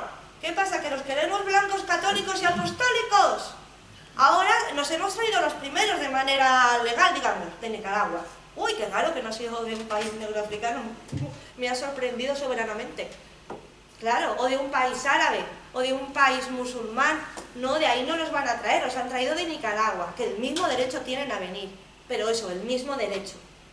No se puede hacer, el pacto son refugiados a la carta y que, aparte, es que leyendo, cuando si alguna vez tenéis acceso al reglamento, al expediente del permiso único, en el prólogo lo dice, atendiendo a demandas empresariales, digo... Chico, tápate un poco la cara, ¿no? O sea, lo dice, literalmente. Eso va a ser como el permiso único y la tarjeta azul, que solo pueden optar ciertas nacionalidades y ciertas carreras universitarias. Vergonzoso. Y luego he puesto fotos mías. Vale. Es lo que estábamos diciendo, ¿vale? Pero un poco puesto en fotos. Estamos contando muchísimo, también en medios de comunicación, muchísimos medios de comunicación. Estamos hablando de alternativos, evidentemente. Estamos hablando del pacto. Estamos haciendo charlas por Totarreu. Manifestaciones. Esta fue la que he puesto solamente algunos carteles del 26 de noviembre, que salimos un montón. Y aparte, País Vasco, todos salimos. Esta soy yo en Bruselas. Me flipa haber llegado ahí, ¿eh? Tengo que reconocer un poquito desde la humildad. Como dije, yo no tengo doctorados, ni máster, ni hablo idiomas, ni nada, ¿vale? Pero mucha gente me debe favores porque llevo muchos años en la entrevista. Entonces yo cuando me enteré del pacto empezaba a torrar la agenda como si no hubiera un mañana. La gente me está diciendo, estás muy pesada con lo del pacto, Ana. Yo, pero bueno, yo tengo ¿dónde esto qué es? ¿Ámbito europeo? Pues eurodiputados. Y yo, pues bueno, pues a través de amigos que tenemos de partidos afines, pues a ver quién conoce a quién tal. Al final, por pura pesadez, tuve una reunión con el eurodiputado Manu Pineda, que dije, me dijo, chica, no sé quién eres, pero me han llamado 25 personas que tengo que hablar contigo. Dice, voy a hablar contigo solo para que dejen de decirme que tengo que hablar contigo. Yo, genial. Y me dice, voy a Valencia. Digo, pues quedamos. Y quedamos. Y tuve una reunión con un eurodiputado como el que lo tiene con el vecino. Y le dije, es que mira qué pasa. Y le conté un poco el tema. O se hizo sorprendido o no lo sabía de verdad. No sé qué me hubiera molestado más, porque que alguien que trabaje en política europea no conozca esto, yo sí, que nos pasen parte del sueldo.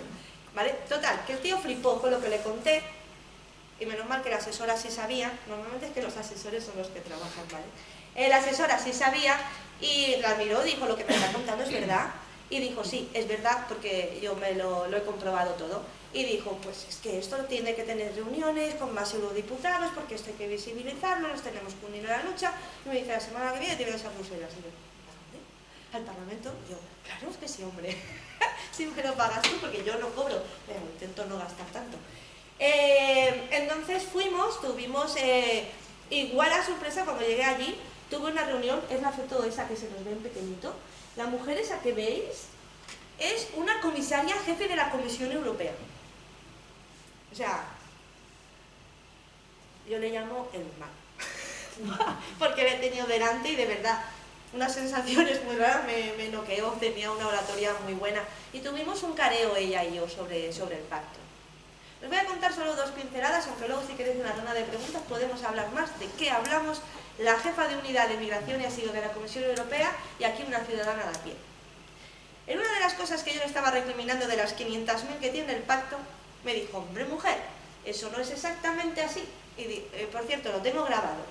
No lo hago público porque cometo delito, pero lo tengo grabado por si algún día tengo que demostrar mis palabras. Soy activista, grabo siempre. No sé por qué siguen reuniéndose conmigo, saben que lo grabo. Vale, total, que digo, uy, perdónenme usted, señora, si me he equivocado en algo, porque veas lo que me ha costado encontrar esta información que debería de ser pública y accesible para toda la ciudadanía. Y se empezó a reír y me dijo, bueno, dice, es que a veces que es mejor que un pueblo no sepa.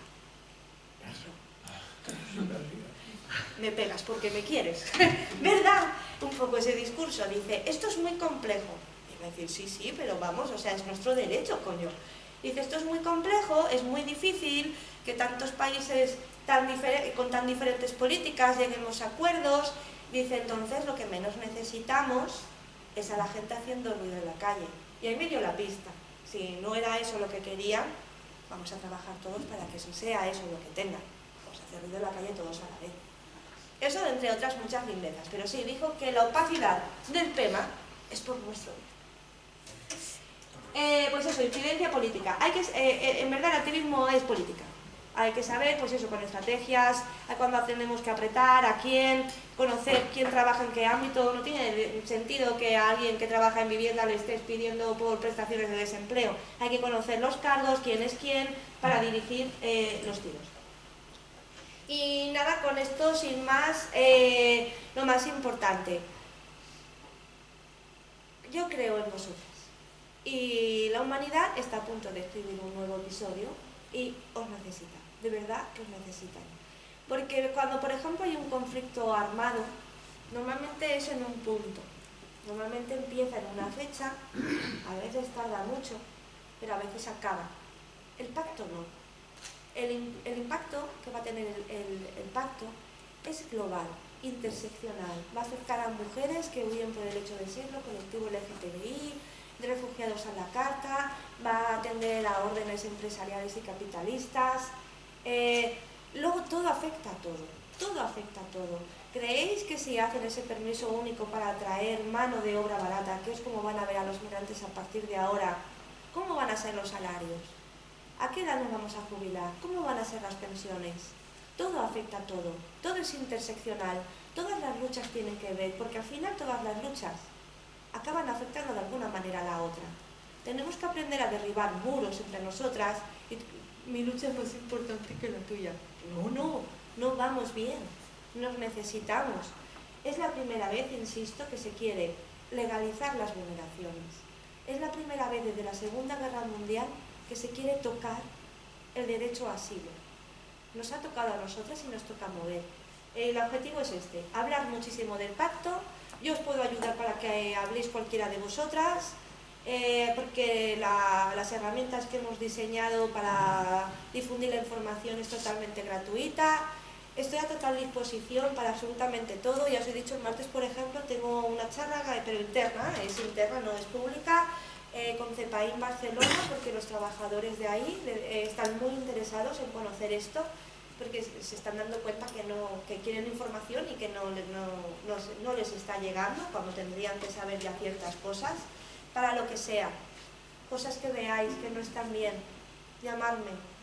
Nunca delato mis fuentes. Yo pongo la cara, yo denuncio, tenemos abogados. El tema aún no es real, pues no se puede aplicar. Y los derechos o son de todas o son privilegios. Y si son privilegios, señores y señoras, yo no los quiero. Por cierto, cuando acabemos, que no se me olvide, no sé si se puede, ¿lo habéis autorizado? A ver, muy bien. Va a ser la calle. Vale, somos menos de 30. Bueno, a ver si vengo a Valladolid y cuando que vengo me van a multar.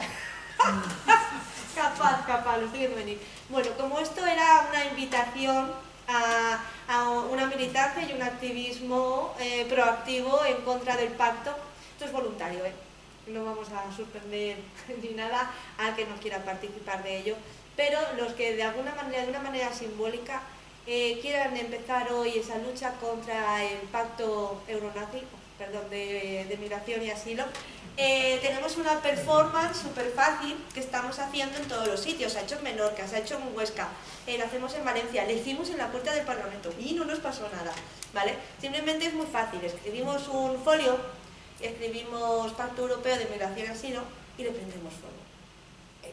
Solo se hace falta un folio, ¿vale? Tenemos que salir 29, porque más de 30 lo he hecho en la puerta del Parlamento. Bueno, estamos en la Facultad de Derecho. En la calle, no, aquí no. En la calle, nos vamos a la placita esta de aquí y nos hacemos un vídeo guapo, porque es importante que los políticos sepan que nos estamos enterando y que nos vamos a poner en pie de guerra. Aquí desde Valladolid también prendemos fuego al pacto y hacemos el vídeo. Ya lo mando yo que no tenga. Voluntario, solo si os apetece, porque es simbólico, no vamos a quemar a nadie, ni quemamos la foto de nadie por el pacto. No dramas. Y pues nada, pues es momento de oíros, de resolver dudas y de todo lo que queráis.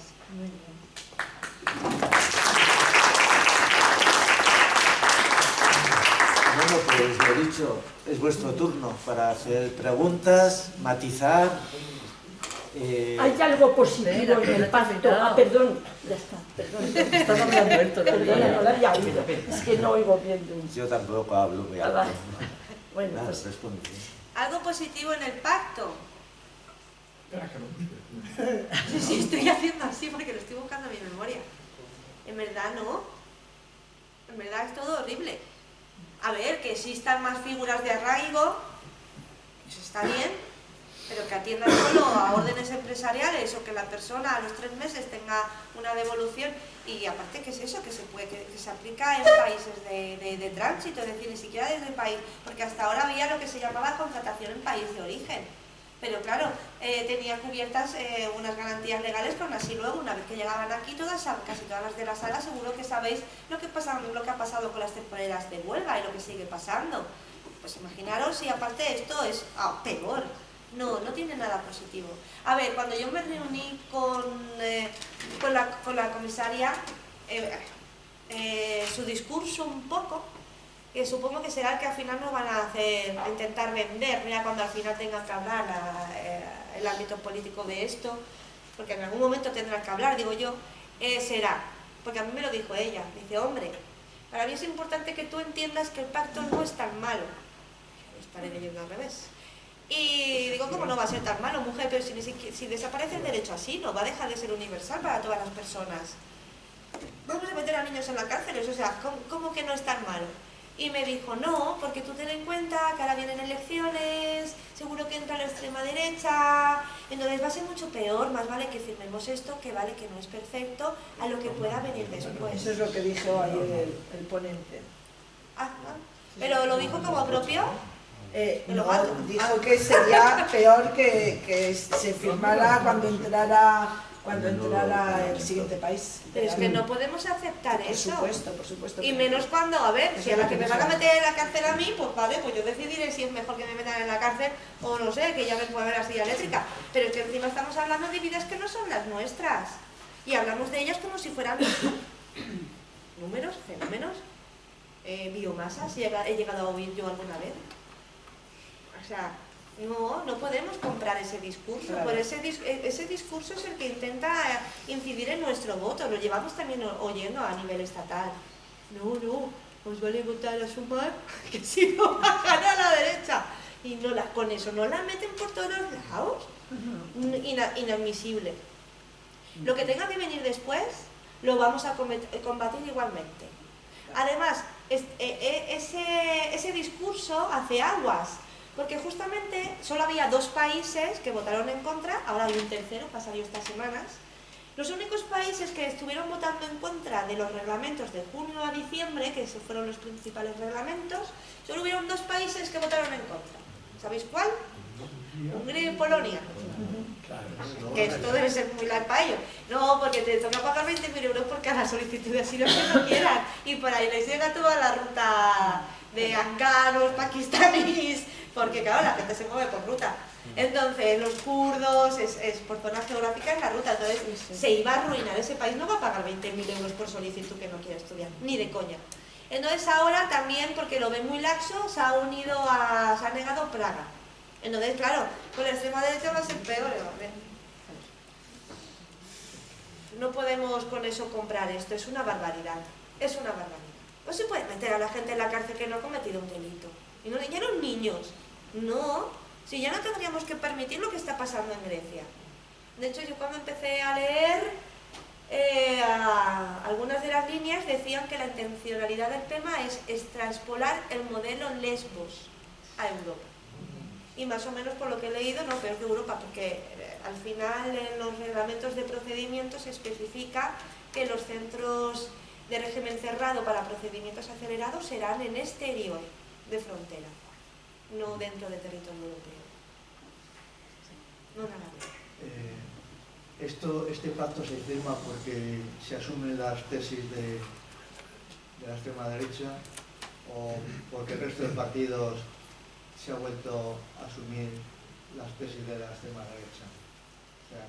O sea que el resto de partidos está diciendo que como esto da votos de separatistas y demás, da votos, asumimos las tesis de... ¿Cómo es eso? Es el momento que estamos viviendo un momento de partidos de izquierda con políticas de derechas. Porque al final parece que lo único que quieren es no perder el sofá, no perder el sillón, a costa de lo que sea.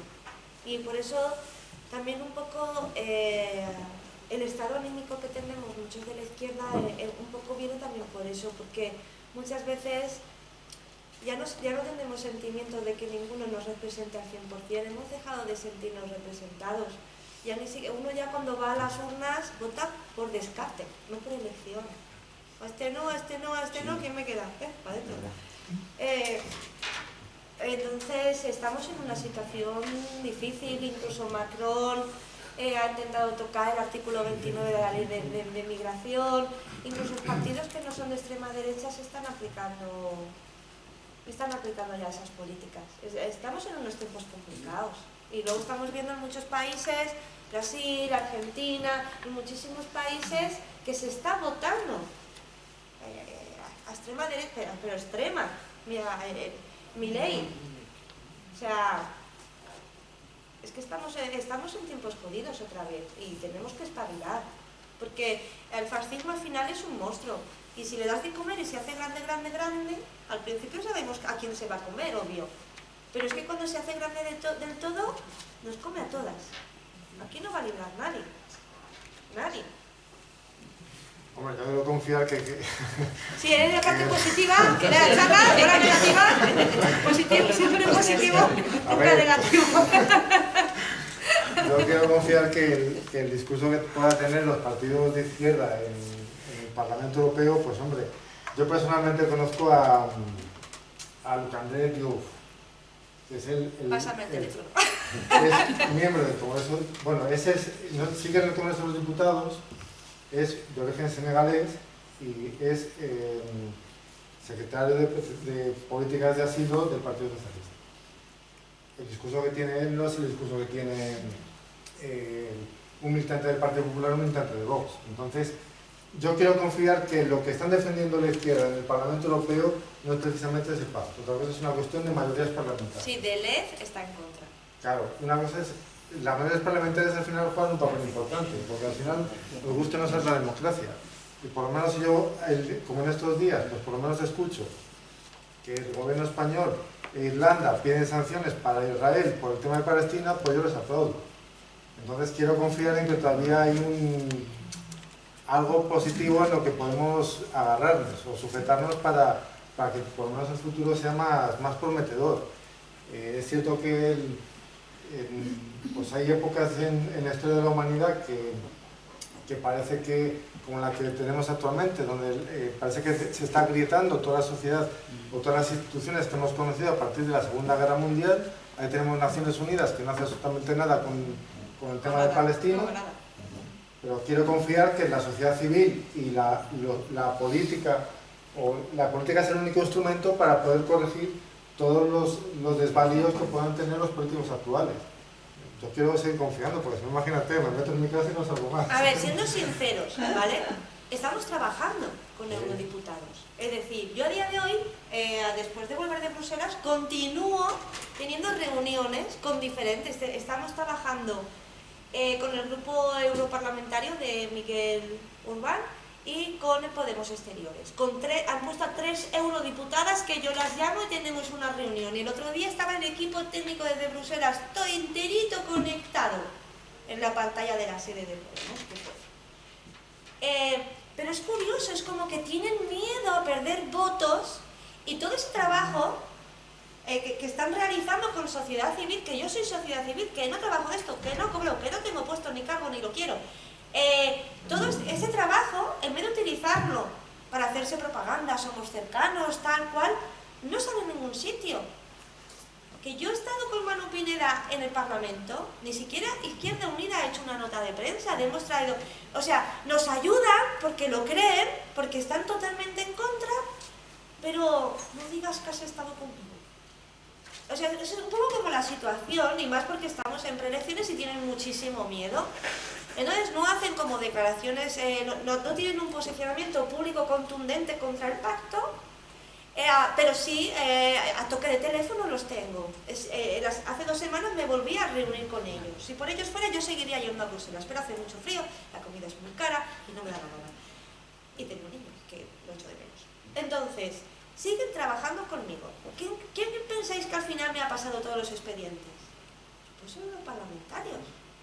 ¿Por qué creéis que mi petición al Parlamento ha pasado? Porque tengo dentro, trabajando gente dentro de la comisión de peticiones. Ana, en cuanto la lances, dinos qué número te han asignado. Que vamos a estar ahí presionando. Estamos trabajando conjuntos, pero no lo dicen. Yo no sé, es triste. Igual es que no sabemos súper bien en las fotos, pero no creo que sea eso, Es porque tienen miedo a que la migración les reste votos. Ellos sí, son como nosotras, les horroriza esto, luchan, cada vez que hacemos una charla del tema, si hay alguien del ámbito político, oye, lo que necesitéis nos decís.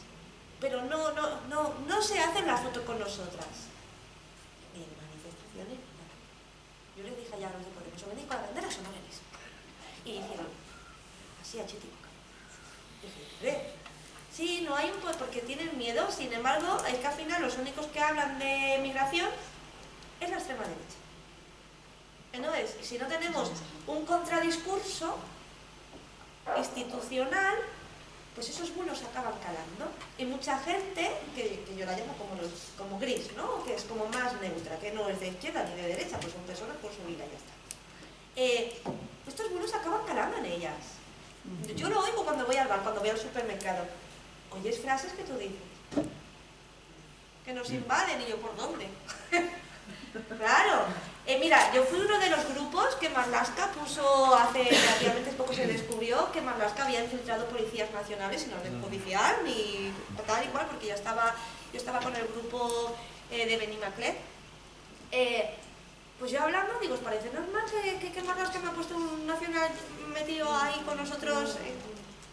Tenga 2 amigas mías. O sea, ¿esto qué es? O sea, ¿qué es? Derecho a o sea, nada, no tenemos, los activistas tampoco tenemos derechos. Y mi hermano me dijo, hombre, es normal. Y yo, ¿por qué? Y me dice, porque tú trabajas con migrantes, que eso está vinculado con el terrorismo. Digo, tú sí que estás vinculado con el terrorismo diciendo esas cosas. ¿Quieres que te cuente lo que nos pasa a nosotros? ¿Qué? Nosotros hemos recibido en la fundación a personal del CNI. También, por lo mismo, por lo mismo. De seguridad nacional. Mira, una de las novedades en procedimientos de frontera, creo que es, la Europol va a intervenir en las fronteras. Eso va a ser una fiesta, es que ya no falta nadie. Sí, estamos todas ahí. Bueno, ¿más preguntas? Yo una pregunta, entonces, En relación con el grupo parlamentario del Parlamento Europeo, ¿quién está un poco en nuestra línea? Si es que hay alguno. Sí, es que son muchos. Es que la distribución del Sí, va por grupo parlamentario, por grupo de ideología. Claro, la distribución es diferente que la que estamos acostumbrada aquí. Entonces hay como unos grupos súper grandes que están compuestos por muchos grupitos. Hay uno que es de LED, la izquierda, el nombre yo creo que será, la izquierda, sí. no pensaron mucho, La izquierda federal, de LED, sí, la y izquierda de federal. right. Pues tenemos a de LED y ahí hay varios grupos, Europarlamento, como grupitos, hay varios eurodiputados. Por ejemplo, yo estoy trabajando con el grupo de Miguel, con el grupo de Manu Pineda, con el grupo de Podemos, que ahora tiene 3, porque con los cambios de congreso que ha habido aquí, al salir Podemos de Sumar, pues unos que estaban aquí han bajado al congreso y han subido otros 2 nuevos para unos meses, solo hasta junio. Entonces hay como muchos. Tengo una foto que era como que la hice allí en el Parlamento porque estaba como súper claro, que más o menos, como siempre pasa, la izquierda era bastante grande. Aquí estaría un poco, a lo mejor, tipo como el PSOE, ¿vale?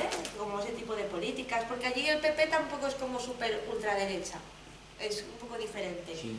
Y entonces durante mucho tiempo había una tendencia a hacer esta coalición como centro-izquierda, pero como la extrema derecha ha ganado en porcentaje, estamos teniendo un problema ya de que los del centro ahora hacen socio con la derecha. Pero en el EZ están casi todos los que solemos votar. Aquí están prácticamente todas las fuerzas políticas. Y ahora lo cambiarán porque como los de la izquierda cambiarán porque como los de Podemos pues tienen sus líos, pues no sé cómo quedará eso en versión española. Tenemos ahí cuando haya elecciones. Ariadna, hay diferentes opciones. Sí, se han visto. Primero al fondo, allí. Ok, buenas noches. Bueno, son 2 preguntas, pero se van a convertir en 3. Buenas noches. Toma ya, y avisa.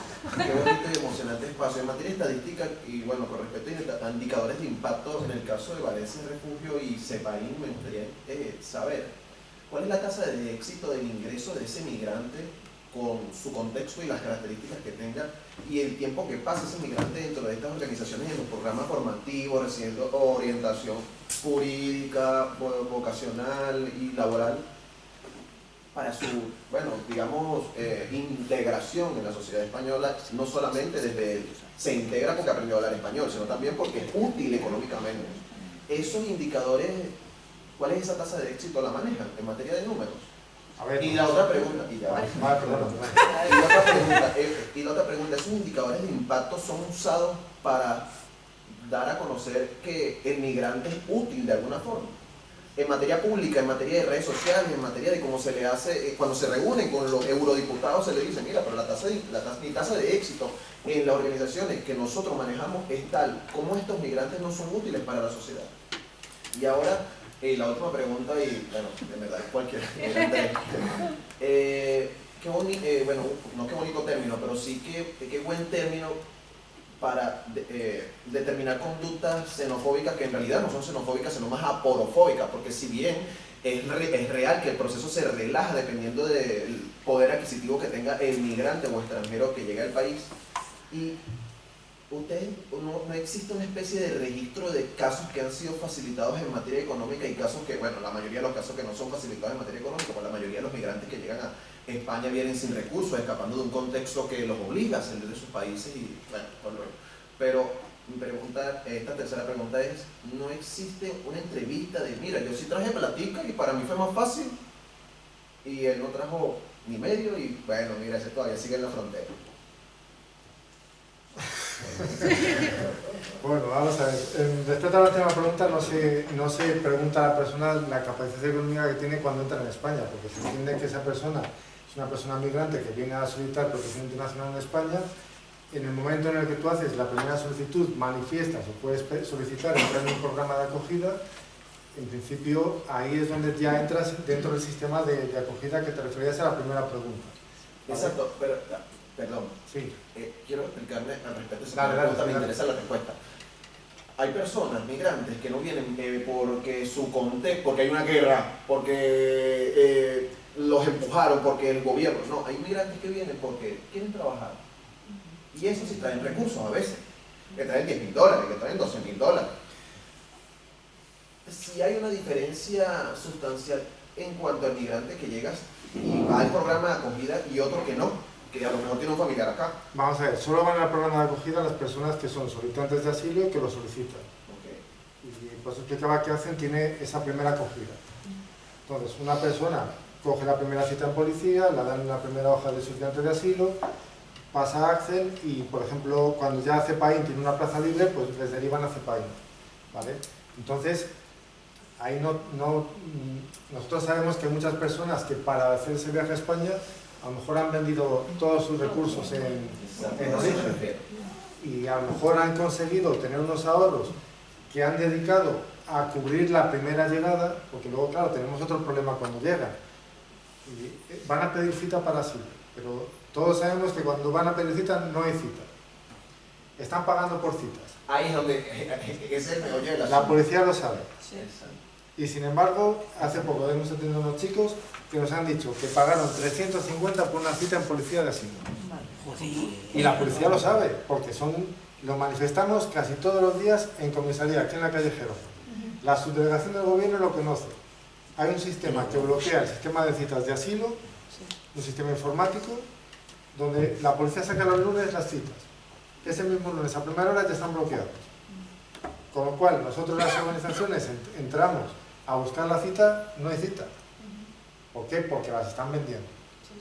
Y no se corrige esa situación. No entiendo el motivo, pero bueno. Pero tampoco quiero saber por qué. ¿Y dónde están las denuncias formales? Hay denuncias, ha habido detenidos. Si buscas en Google, detenidos por citas de asilo. Y te sale la Guardia Civil de Castellón. Te salen muchísimos detenidos, pero aún así la subdelegación del gobierno en Valladolid sigue insistiendo en que el sistema de citas tiene que ser por internet, cuando sabes que se bloquean esas citas. Sí, sí. Entonces, bueno, ya que se me olvidaste de tus preguntas. Yo me la hasta que pidan cita. O sea, la cita es determinante. Y ahí Para cita, todo, igual que el padrón. Hoy ahora mismo, sin cita, no puedes acceder a la primera documentación como solicitante de asilo. Es cierto que las entidades, en algunos casos, cuando se trata de personas especialmente vulnerables, a lo mejor las compañías de Accent tienen otras. Nosotros, por ejemplo, cuando... Y no hay nada que pueda hacer CEPAIN y hacen por la gente que no tiene cita por el sistema. Que no tiene los 350 euros, por ejemplo. Nosotros lo intentamos hacer. Por ejemplo, hay un correo electrónico, es el que empleamos nosotros, a lo mejor Accent emplea otro. Porque quizá Accent tiene más contacto con policía que nosotros, que somos de ya cuando están en otra fase del procedimiento. Nosotros para pedir cita utilizamos un correo electrónico, donde para personas especialmente vulnerables, por ejemplo que no vienen con menores, sí que nos están facilitando las citas, con ese correo electrónico. Pero generalmente si son personas adultas que vienen solas o en pareja, te dicen no, el procedimiento es el sistema de citas, cuando no hay cita, ¿vale? Entonces, sabemos que muchas personas vienen con recursos económicos porque han vendido sus propiedades y sus bienes en el país de origen para poder tener una base económica hasta que entran al programa de acogida. Entonces, nosotros las entidades al final trabajamos bajo la financiación de fondos europeos directamente subvencionados a través del Ministerio de Inclusión. Y nosotros nos tenemos que regir a unas normas procedimentales, que es el manual de trabajo que nos indica las instrucciones con las que tenemos que trabajar para ese programa de acogida. Nosotros no nos podemos salir de ese manual, porque entonces tenemos problemas con el Ministerio. Nos dice cuánto dinero tenemos que facilitar a las familias, cuánto tiempo tiene que durar un proceso de acogida, etc. Entonces, el programa de acogida dura un máximo de 18 meses. Puede haber prórrogas, pero dura un máximo de 18 meses. Hay personas que lamentablemente les pueden resolver la solicitud de asilo antes. Entonces, si esa solicitud es denegatoria, automáticamente a los 15 días tienen que salir de los dispositivos, de las viviendas que tiene CEPAIN en Valladolid o donde las tenga. Ahí tenemos un dilema con los ayuntamientos, porque el problema que hay es que muchas personas con menores tienen que salir de los dispositivos de CEPAIN en 15 días porque les han denegado el asilo. y no hay en la ciudad recursos habitacionales. Accent creo que tiene algunas viviendas, está el albergue municipal, que tampoco es un lugar para que estén menores. Tenemos un problema habitacional con estos casos. Entonces, al final nosotros los abogados, pues lo que intentamos es que si te han denegado el asilo, por lo menos tratamos de acudir a cualquier otra vía jurídica para regularizar a estas personas. ¿Vale? No sé si he respondido a tus preguntas, porque eran... Sí. Si quieres matizar algo, matízamelo que te lo... Bueno, perfecto. Bueno, en realidad esta pregunta está respondida, pero al final, luego de esos 18 meses, si te declinan la cita, el limbo, ¿para qué? Cuando una persona ya han pasado los 18 meses de estancia máxima en un centro, en una vivienda de CEPAIN, nosotros en atendiendo a esa especial vulnerabilidad podemos pedir una prórroga, ¿vale? Pero tú imagínate que el Ministerio nos dice que no. Si el Ministerio nos dice que no, automáticamente tiene que salir de la vivienda. ¿Y esa gente para dónde va? Entonces, ahí está el problema que yo decía, que nos hemos reunido muchas veces con el Ayuntamiento de Valladolid y con otros ayuntamientos para dar un recurso habitacional. ¿Cuál es la consecuencia? Y es un problema que estamos teniendo en CEPAIN, y yo no sé si lo tiene Accent, pero posiblemente sí. Las ocupaciones de dispositivos de acogida por personas que no tienen recursos económicos para salir de los dispositivos. Ahorita tienen personas que hacen de ocupas. Ahorita. Son personas que participan en el programa, que se les ha acabado ya el tiempo de los 18 meses. Y se quedaron en el dispositivo. Les tenemos que decir, porque el Ministerio nos lo ordena, porque trabajamos bajo un manual. O sea, no podemos salirnos de ese manual de trabajo, que eso es lo lamentable. A nosotros nos duele mucho decir, no, en 15 días te tienes que ir con tu hijo o con tu hija. Y hay gente que no lo hace, yo lo entiendo. ¿Dónde voy? Yo lo entiendo, yo lo puedo entender. Sí, sí. Pero el manual de instrucción del procedimiento internacional nos dice que tienen que salir. Y peor lo tienen los de atención humanitaria. Hombre, se ha bajado. No, lo han subido a 3 afortunadamente. ¿Otra vez? Está en 3. ¿No lo bajaron de 3 a 1? Lo bajaron de 3 a 1, luego 15 días y luego 3. Entonces ahora son 3. A los 3 meses, a los chicos que vienen de Canarias, como no les derivemos a un programa de protección internacional, tienen que salir de la vivienda. ¿Dónde van estos chicos? O sea, las instituciones no tienen recursos habitacionales para estos casos. Ni para casi ningún otro, ¿eh? O sea, y eso es genérico porque en Valencia Claro. pasa lo mismo. Ahí tenemos temporeros que sabemos que vienen ahora para recoger la naranja, pero que no van a alquilar porque son negros y es un contrato temporal. Y tú ves un albergue de baja exigencia para temporeros, encima que vienen a trabajar tu tierra para que tú comas. Pues ni lo hay ni lo esperamos. Claro. Esto es que es en todo el territorio español. Yo sí me he apuntado un poco tus preguntas. Él ha dicho algo que creo que enlaza bastante, que tienen un manual. Bueno, yo no sé si seremos casi los únicos, pues espero que no. Valencia es refugi. Valencia es refugi. Solo nos pusimos CIF para no acabar en la cárcel, o si acabamos en la cárcel, acabar más tarde que pronto. Somos alegales, ¿vale? No cogemos subvenciones. Tampoco cobramos, claro, porque a ver si ¿vale? Somos todos personas de la calle que conciliamos con nuestro ámbito profesional, laboral, social ya no existe, familiar. Nos llevamos a los niños a las manifestaciones. Entonces, nuestros recursos son de la gente que nos conoce y dice, pues esto para vosotros, o hacemos eventos para recaudar. Entonces tenemos un poco la filosofía que aplicamos y es un poco la que hemos aprendido en nuestros bagajes personales. Es decir, no hay sujetos pasivos. Imagínate que te conozco y tú me dices, oye, que mandas tu teléfono, que yo acabo de llegar y no conozco a nadie y estoy durmiendo bajo el puente.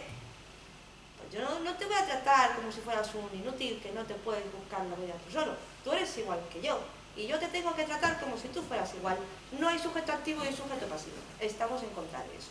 ¿Vale? Entonces, desde inicio, a las personas que proporcionamos alojamiento a través de una red ciudadana y de fondos ciudadanos, no hay números. Porque directamente tú eres parte de Valencia Refugi. Por ejemplo, pues hoy que ha llegado otro chico que habla tu idioma, oye, ven a ayudarme para hacer de traductor, y tal, y cual, no sé qué. Vale, que nos traen un camión con alimento, y pues tú eres el que vas, o sea, tú y yo lo vamos a recoger igual y a repartir. Es nosotros aquí que nos pusimos de acuerdo sí. Y salimos a ayudar a gente. Sí, exacto, no Claro, hay... eso no hay... Luego está el sistema nuestro. El sistema nuestro, al final nosotros hacemos lo que el Estado no puede hacer. Porque- No quiere. No, yo creo que no puede, porque no tiene recursos para hacerlo. Yo prefiero que lo haga ONGs o entidades no lucrativas como CEPAIN o ACCEN, que lo haga el señor Florentino Pérez. Hombre, por no, ejemplo. súper importante que Accen y exista, CEPAIN, pero... en este caso CEPAIN y Accen a lo mejor sí maneja estadística. No, por eso, pero que no se confunda mi discurso. A mí el gobierno me cae fatal, pero necesitamos espacios con gente especializada, con gente formada, porque yo te puedo atender a ti, pero yo, por ejemplo, una mujer que ha sido violada 80 veces por el camino, yo no estoy cualificada para saber tratarla. O yo no puedo meter una mujer con menores en una casa privada sin conocer la vida de este señor, porque saber la que estoy mirando con esos niños. A los niños hay que protegerlos. Creo que la existencia de todas las partes son necesarias. Necesitamos entidades que puedan actuar en Valencia lo que hacemos, por ejemplo, cuando él tiene una familia y no sabe dónde meterla porque la tiene que tirar, porque tal y que cual, pues me llama. Ana, que es que tengo una familia y encima tengo a servicios sociales amenazando que si se quedan en la calle le van a quitar a los críos. Vale, no te preocupes, voy a buscarle un algo. Entonces, en Valencia coexistimos. Mi mejor amigo es el director de ACCEN, Arturo Borra, en Comunidad Valenciana, porque llevamos muchos años coexistiendo. Eso sí, mis amigos saben que si me llaman, Ana, vente, porque tengo una familia que encima le están amenazando, yo la voy a ayudar, pero voy a denunciar. Porque para eso no me paga nadie. Y como no me paga nadie, nadie me pone un puntito en la boca. Y ellos me dicen, Ana, nunca dejes de hacer lo que haces, porque tú haces cosas que yo no podría. Claro, a lo que no, en verdad no. Entonces yo no tengo números porque no tengo sujetos activos, no tengo usuarios. Exacto. Todos somos, aparte somos familia. Algunos nos hemos pasado, somos familia.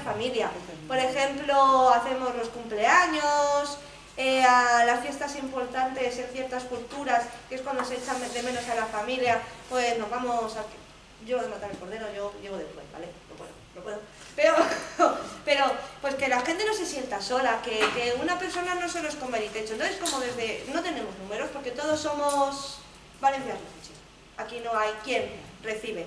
Y entonces, lo que sí, o lo que nunca haría, y más viendo, por ejemplo, pues esto, la última reforma de la ley de extranjería que atendió a demandas empresariales, el permiso de formación es solamente para los 3 sectores que menos mano de obra tienen. Es decir, atiende a demandas empresariales y no a defensores de los derechos humanos. O el pacto con el permiso único, con la tarjeta azul, atiende a demandas empresariales. Entonces yo delante de un político no voy a justificar que las personas migrantes aportan más esta regularización porque huyo y combato la instrumentalización del ser humano. Tú tienes tus derechos como persona, por el hecho de ser persona, aportes o no aportes, pues igual que los de aquí. No tenéis que estar justificando, no, es que tuve que salir, bueno, como si quieres viajar porque te da la gana como hago yo, que siempre estamos justificando cuando son ellos. O no, es que ellos miran lo que aportarían y tal y cual. Huimos de la instrumentalización, los derechos son derechos de todas. Y yo cuando me siento con políticos jamás voy a defender la postura de lo que puede aportar una persona. Todos somos perfectas, todos los que tenemos el privilegio y suerte de compartir con personas de otras culturas sabemos que recibimos muchísimo, que aprendemos, que nos enriquecemos y que una sociedad rica es una sociedad multicultural, donde todos caben y todos se respetan.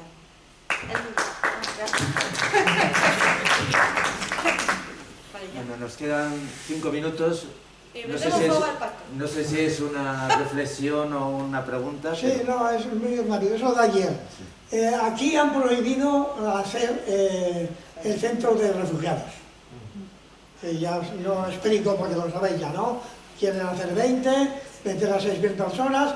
El ayuntamiento de aquí anterior dijo sí, el presente con vos en la cabeza no. Entonces, ¿qué podemos hacer desde vuestra perspectiva, desde tu estrategia de lucha para conseguirlo?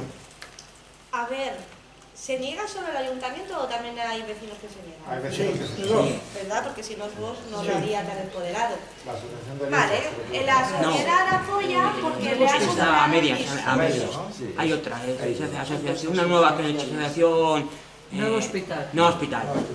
Bueno, pues eso, a veces ciertas personalidades lo único que es eso, es para seguir que les sigan votando. En verdad también les da igual, Lo que hacen es un discurso anti-inmigración porque es lo que les da votos, ¿vale? La gente no tiene ni coherencia. Entonces, lo hacen y por eso te lo he preguntado, me lo imaginaba, porque hay parte de los vecinos que apoyan. ¿Por qué apoyan? Porque han comprado los discursos. ¿Por qué han comprado los discursos? Pues eso es lo que hay que combatir. Porque en el momento que no haya apoyo vecinal, Vox no va a ir él solo. Él solo no va para ningún lado. Él lo hace para recibir apoyos.